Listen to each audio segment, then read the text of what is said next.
So it's been a while since we've discussed the Light Emperor. I'm actually very excited for this lore. I think this guy sounds badass. We've been hearing about him since back in the day when we started hearing about Avaloran and everything that was going on with the Night Squall and his ventures across the ocean. We've been hearing about him more in Hallowfall and everything that's going on over there because these people supposedly came from under the rule of the Light Emperor. So who is he? What's he doing? And will he be relevant in these coming expansions? We'll see. Let's see if Doran, the Teller of Truths, has anything to say about the Light Emperor going forward. No one is talking about how in 11.1.5 the ancient Arathi prophecy from the start of the War Within is going to end, and it is not going to be pretty. The Song of Ranilash says that apparently the remains of gods will be scattered across the battlefield. Very likely the various parts of old gods we are discovering all over Kazlagar with no context. However, the Forgotten One, potentially the fifth old god, will say that when the last star fades, the Emperor's crown will weigh heavy with sins of 1,000 years. Likely, sins of when 1,000 Belladar's years. light fades, something is going to happen to that mysterious emperor. By the way, this emperor could be 1,000 years old. We already have examples of that. I mean, Turellian. Turellian fought in the 1,000 Years' War because the light has essentially like ingrained itself so much in his genetic code that he's not immortal. He's not going to live forever, but he certainly lives longer than a regular human. Apparently, he might not be as nice as some would like to believe. What are these sins that are going to catch up to Thoradin the Knight, and who even really is this guy? Why is he hundreds of years old? Are we going to be facing off a very powerful fanatical empire soon? While having the best deals on the market for all games and software, Gamivo just added mobile top-ups for your favorite mobile games with the best prices that you can get with my Gamivo link in the description below. Best of all, if you use my code DORON, your discount will be even bigger, so make sure to use my link in the description and the code and check out Gamivo. So by this point, there is no way you have not heard about the Arathi Emperor, and a bit more than half a year ago, everyone was talking about him and the Empire, and that has all quieted down, but I feel like that shouldn't be the case because the Song of Ranilash, the Arathi prophecy that we got, is now making... Man, that guy's got a lot of hair. That guy's got a lot of hair. By the way, the Light Emperor, the real reason why I paused it, the Light Emperor himself, I think it would be really cool if he turns out to be some kind of like, yeah, he's gone too far with the light. He's kind of fucked up and evil. But what would be really cool to me is if the paladins that we know, right? You know, paladins are very much, light zealots and things like that. If you play a paladin in game, if you actually get to pick a side when it comes to dealing with the Light Emperor, because maybe some people really do like the fanatical side of the light, and they want to pick that side. Kind of like we picked, the Sylvanas, you pick Sylvanas' side, you got a little bit of a different quest text and stuff like that. It'd be cool if it went further than that, but I do think it'd be cool to let people who actually dabble in the light to select their side. Is now making more sense than ever before. Previously, we read this, we thought this was some crazy Arathi lore, who even knows what it means, but seeing that the story has progressed further, there is a lot more context to this prophecy. So, real quick backstory, the Arathi Emperor is apparently called Thoradin the Ninth. He's a light emperor, very dedicated to the light, very religious. His people do seem to worship him in a way, as he has a lot more authority than other leading figures. He's ruling the Arathi Empire, which is actually an expedition that went from the Eastern Kingdoms, but they never considered themselves to have fallen apart. Thoradin the Ninth actually has the same name as the original Arathi Emperor that founded the Empire, which might imply that he is in fact a direct relative. Descendant. Yeah. Another very interesting thing is that these guys are actually a mix between elves and humans, so they share some elven language, they're riding lynxes just like the Blood Elves, and this second Arathi Empire is not a human empire, but like a human-elven mix, so think like Lordron and Qualtalas. Even more interestingly, Thoradin is said to be hundreds of years old, so much older than a regular human, which, while I did say it could imply that he might be a light-born undead held together by the light. Yeah, you could say that, but I don't think that's what it is. I think he's very much like a Turellian, where the light has extended his life. as we had seen the Arathi practicing necromancy, it is also very likely that he is just a half-elf. As we know, elves live Oh yeah, there's that side of it too. I didn't even think about that. He could just be a half elf, and we know that elves have longer lifespans for sure. thousands of years. So if you're Could be trying to both. imagine the picture of this guy, think something more akin to Lord Tamar as opposed to a heavily armored Varian Brit. Now, here is the main thing. A decade before the War Within, he received a vision from the light. This actually happened. Why do we care about the Emperor living too long? Well, I think the length of his life implies like how much he's seen of what's happened in Azeroth. It'll affect how he thinks about things. It'll affect how he sees life in general. You know, somebody who's lived forever, they probably see regular mortals as feeble. So maybe he has a less of an emotional attachment to those people who have regular lifespans. At the same time when a lot of Velen reasons. received the vision that we had previously seen by the light, the only difference is this realm. Neff, thank you for the sub on YouTube. Welcome to our skirt. that this guy acted right away. He gathered the strongest of his warriors, created an expedition, sent it to find Hellfall to fight in a battle called Ranilash. Ranilash apparently meaning the final battle between the light and the dark. Since the expedition got Yes. teleported to this place, the underground crystal, everyone thought that they had just randomly crashed revealed on their mission somewhere, but it looks like they are exactly where they are supposed to be. As Anduin stated, it is likely that the vision itself was the Radiant Song that the Emperor had gotten, and it seems to be coming from the giant crystal called Belladar. Now, real quick, if you're wondering why don't they just portal to the mainland, the real simple answer is that all their mages died in a crash, so Yeah. originally they were supposed to be connected to the Emperor, and they were That was the plan. They were going to port back and report, all that shit. But yeah, all the mages died, so that's a problem. Yeah, it's like a raid, right? Always. The mages are dead. The Clothies, they stood in the fire too long, so that's what happens. We go fight the Void and the Titans, and then we are going to fight the Light Emperor. I see a reset coming in the last Titan. There's going to be a reset to the story, at least. I mean, what every existential threat that we've ever dealt with in World of Warcraft will be concluded by the end of the last Titan, by the end of the World Soul Saga. So yeah, there's going to be a reset, at least in terms of storyline. Like, what's the next thing? We don't know. This will be shit that we've never dealt with before. Personally think the Light Emperor could be the next thing. Maybe we don't deal with him at all these expansions, and maybe we do get rid of the Void and everything else, and then this Light Emperor is left to kind of expand his empire infinitely because he has no resistance anymore.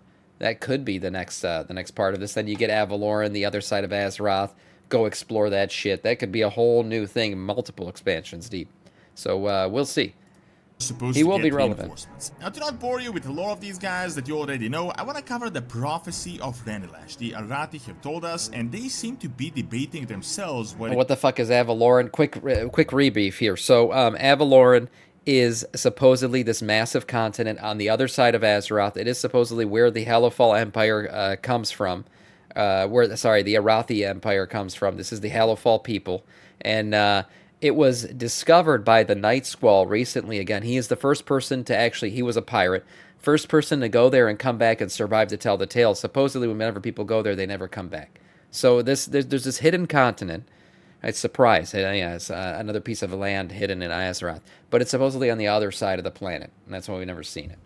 it even means. It is sort of like holy scripture to them. This is not Real fake quick, lore. This before is lore I that's get actually into in the it, I game. just want to say that it is all obviously based on Belladar, and recently we got some really interesting information on Belladar. Well, the Titans seemingly lied that this is just a classification of Azeroth's essence. There was a question, why is Azeroth's essence, if it is that, covered in like Naru ruins? Why is it giving Yeah, out so straight why is it so geometrical? That was the first question I had when I saw it. I was like, we've seen Blood of Azeroth and all this other stuff, very, and it looks like calcified blood or whatever, or hardened blood. It's all jagged and everything. There's no pattern. This is very symmetrical, very pattern-like. light energy? Why is it turning into the void? I mean, all of these are properties of light objects because we know light can also turn into the void.